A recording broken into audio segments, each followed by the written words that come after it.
What do you associate with the word oil? Oil pumps, buildings of national companies, gasoline and gas stations. Meanwhile, oil in the modern world can also look something like this. Thousands of square kilometers of high-tech engineering structures throughout Kazakhstan. Production, processing, transportation, storage of oil, production of oil products. The complexity of the technological chain is impressive. All this is the result of a tireless teamwork of engineers and blue-collar professionals, geologists and drillers, transport workers and technologists. The Caspian lowland. A huge area stretching to the sea. In prehistoric times, these lands were washed by the waters of the world ocean. Eras came one after another. The ocean receded and the wealth accumulated over hundreds of millions of years became the major driver of the modern world. Kazakhstan has become the keeper of the richest repositories of fossil resources. According to the OPEC estimates, the Republic ranks 11th among the list of the countries by proven oil reserves. But it is not enough to find and extract natural resources. They must be successfully sold too. This requires access to international markets. Early 1990s. Financial and political crises. The breakup of economic ties among the countries of the former Soviet Union. Low oil prices. The industry was on the brink of survival. Nevertheless, the country's leadership has set itself the task of ensuring internal political stability and economic growth.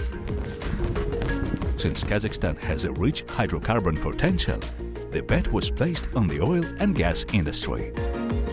Proven reserves alone are not enough. To achieve results, modern technologies are needed. However, the country did not have them at that time. In June 1990, Nursultan Nazarbayev met in the United States with the leadership of Chevron and persuaded future partners to develop the oil field on a mutually beneficial basis. This was the beginning of the history of the largest oil and gas field, the country's first grandiose project, Tengiz. The supergiant Tengiz field is located at great depths. The depth of the wells reaches 5,700 meters. In height, it is like building 57 Baytarek monuments. The height of the oil-bearing layer is 1.5 kilometers. The area of the deposit is so large that it would take 2 marathon distances to run around it. The recoverable reserves of the Tengiz and Kerala fields are estimated to more than 1 billion tons of oil. The total proven reserves are projected at 3 billion tons. In the 1990s, Kazakhstan became the first country among the CIS countries to adopt the basic laws regulating relations between the state and investors in the oil and gas sector. The timeline of the field's exploration was impressive. Every year, the volume of oil production increased by 1 million tons. By 1996, it reached 5 million tons per year. The same year, the economy of Kazakhstan demonstrated a GDP growth of 0.5% for the first time. At the moment, Tengiz provides 30% of the Republican oil production, producing 27 million tons of oil per year. Tax revenues from the project are more than $100 billion, from which $1.5 billion have been allocated for social and infrastructure projects. The volume of Kazakhstan's share is more than $38 billion.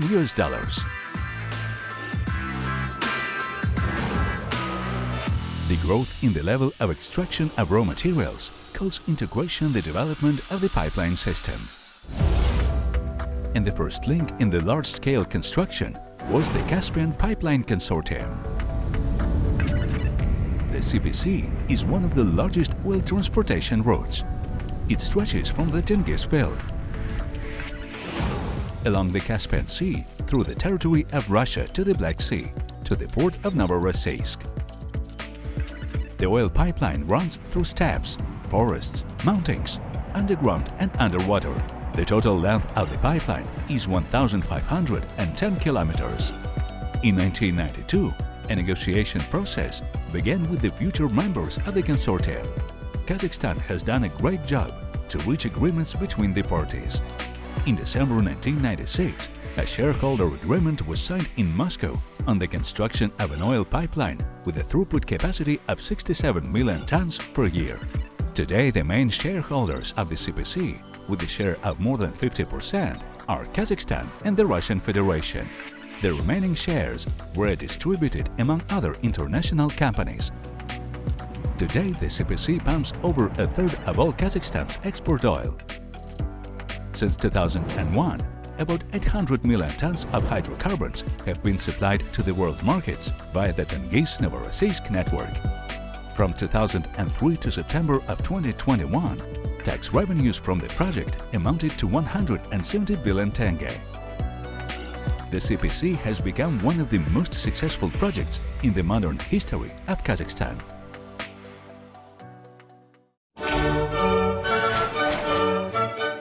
What kind of similarities do oil and barley share? Polyamide fibers. In the end, the barley tutu, plant shoes, parts of the stage, curtains and decorations are all made of polymers, a substance without which modern fabrics would be unthinkable. Clothes and shoes, plastic products and detergents, cosmetics and medicines, gadgets and cars, literally everything around is made from oil. It is at the root of things without which we cannot imagine our modern life. For the first years of Kazakhstan's independence, oil was the main resource of income to the budget. The country was confidently taking the first steps, carrying out political, legal, social and economic institutional reforms. The national currency was introduced, the securities market was created, the development of the banking system began. The spiritual rebirth of Kazakh nation also took place. Theaters, universities, scientific hubs were opened, and a new generation of progressive and educated people appeared.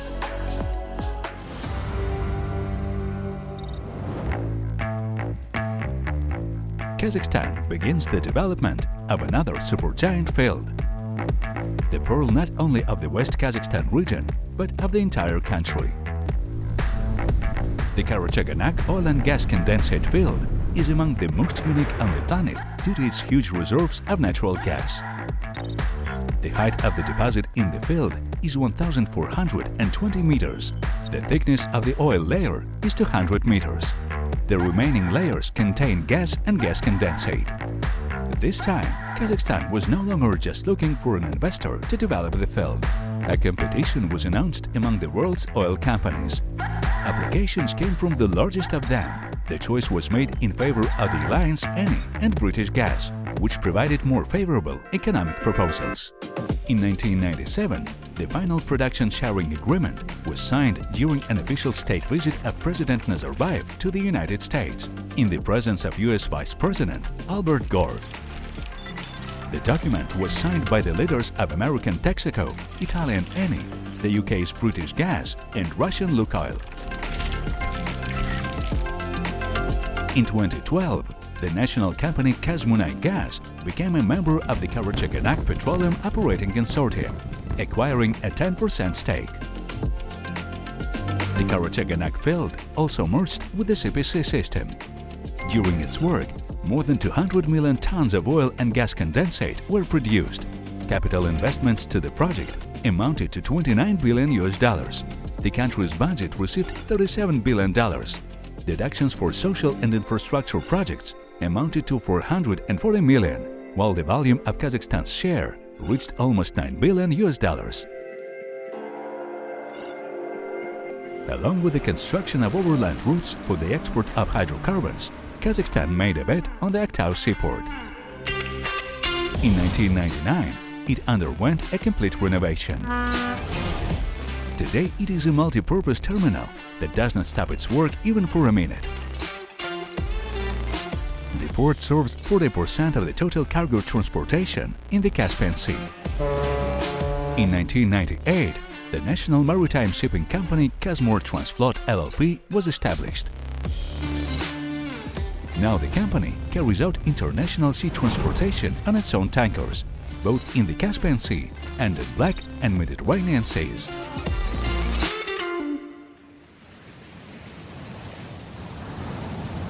As for the subsoil of the Caspian Basin, researchers were aware of the content of large oil reserves in them since the discovery of Tengiz.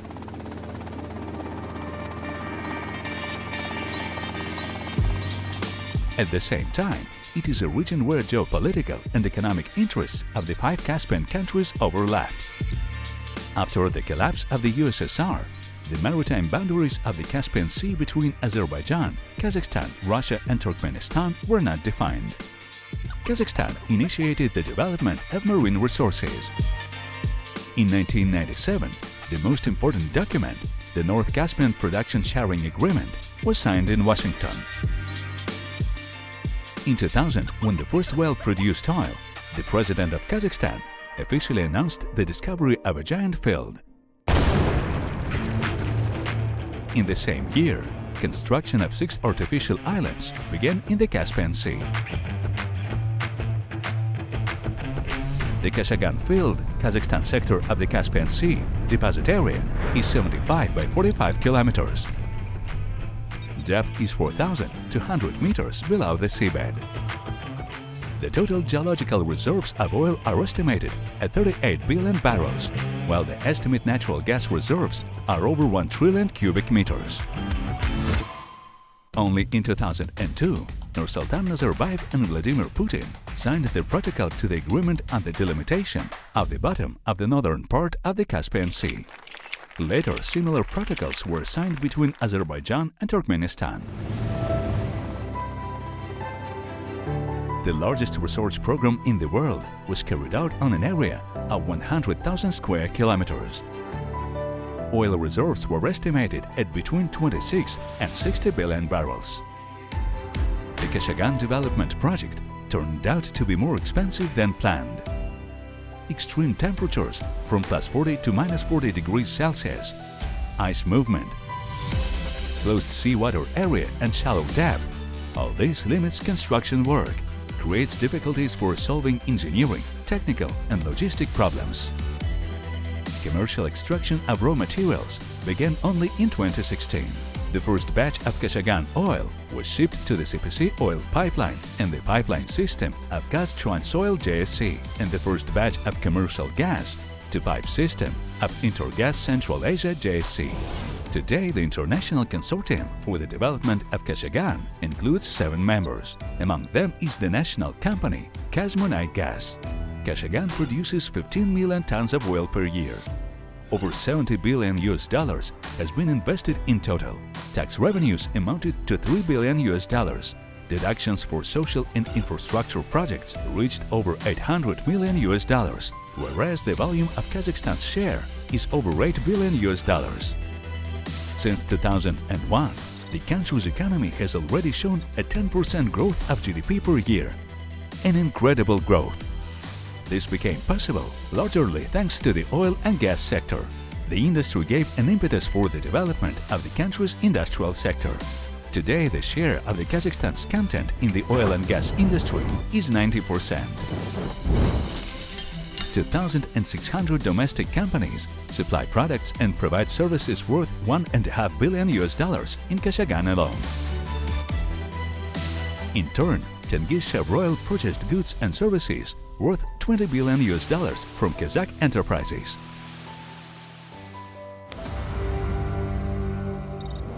By 2005, the industry needed an organization representing the interests of oil workers in negotiations with the government, since it is necessary to constantly improve the process at the legislative level.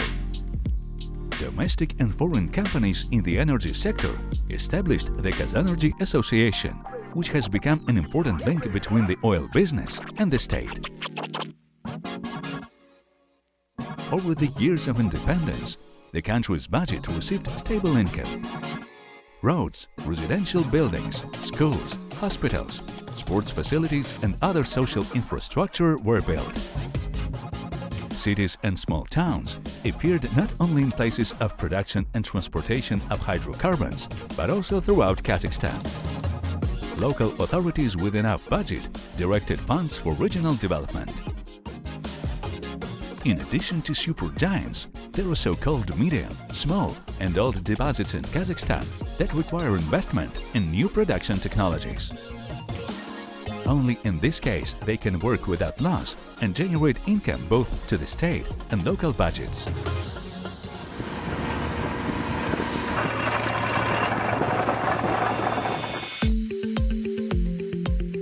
Economic cooperation between the People's Republic of China and Kazakhstan was precisely related to the development of such deposits. Before, oil from Aktobe region and central Kazakhstan was brought in tanks to the Druzhba border station, and from there it was taken to the Chinese market. Transport facilities needed to be developed. In 1997, Nursultan Nazarbayev met with the Premier of the State Council of the China, Li Peng. As a result, an agreement on the construction of the Western Kazakhstan-Western China oil pipeline with a length of 3,200 kilometers and a cost of $3.5 billion was signed. The financing was provided by the Chinese side. The first stage of the pipeline was the construction of the Kenkiyak-Atarau section. At the time, only one oil pipeline led from Aktobe to the Orsk refinery. The connection of the Aktobe region's fields to the CPC and Atarau-Samara capacities ensured diversification of sales. The next stage is the Atisu-Alashanko section. Project negotiations with the Chinese company took 6 months, while its implementation took a record time, 365 days. In 2009, we completed the central link of the route, the Kenkiyak-Kumkol section. The West Kazakhstan-West China oil pipeline has solved an important strategic task of the country. The main oil pipelines Atarau-Samara and Domsk-Pavlodar-Shymkent, which previously were operating separately, now were combined into a single system for the transportation of raw materials from the western region to Pavlodar and Shymkent refineries, with high mobility of switching oil flows to different markets. The total length of the Kenkiyak-Kumkol-Atasu-Alashanko pipelines is 1,757 kilometers. The income to the country's budget amounted to 60 billion tenge, and over 5,300 jobs were created during construction. In 2014, the transit of Russian oil to the People's Republic of China for the first time began through the territory of Kazakhstan along the Priortaysk-Atasu-Alashanko route. Thus, the Republic has created a system other countries needed. Along with the oil pipeline, a Trans-Asian gas pipeline, Turkmenistan, Uzbekistan, Kazakhstan, China, was built. Its length on the Kazakhstan-China section was 1,300 kilometers. At the moment, the gas pipeline's capacity has reached 60 billion cubic meters per year, which is 30% of all gas imported to China. An important event was the construction of the Beinayu-Bozoy-Shymkent trunk line, with a connection to the Trans-Asian gas pipeline. The project not only made it possible to connect the country's western and southern gas pipelines and solve the problem of energy shortages in the south, but also to create an integrated gas system capable of managing fuel flows from suppliers to consumers, as well as exporting Kazakh gas to China. 3 refineries, Atarau, Pavlodar and Shymkent, meet the demand of the domestic market for fuel and lubricants. Investments and the transition of a high-tech processing of raw materials allowed the factories to produce products that meet international standards. The Shymkent and Pavlodar refineries produce various grades of gasoline, diesel fuel, aviation kerosene, liquefied gas, vacuum gas oil, fuel oil and bitumen. The Atarau refinery has gone through more than one stage of modernization. As a result, the plant began to produce gasoline and diesel fuel of K5 quality, benzene, paraxylene, as well as winter fuel. In this way, at a new stage of development, the industry moved to the level of a higher redistribution of raw materials and the formation of a high-tech sector. Petrochemistry. Oil is the lifeblood of the economy of sovereign Kazakhstan. The success of the oil and gas industry would have been impossible without the personal participation of the first president of Kazakhstan, Nursultan Nazarbayev, investors, and the selfless work of oil workers. Unique deposits have been developed, an extensive network of pipelines has been built, and modern processing enterprises have been created. the industry's contribution to supporting the development of regions and the social sphere of our country is invaluable. We all worked tirelessly to ensure that a new strong country appeared on the world's energy map. Kazakhstan.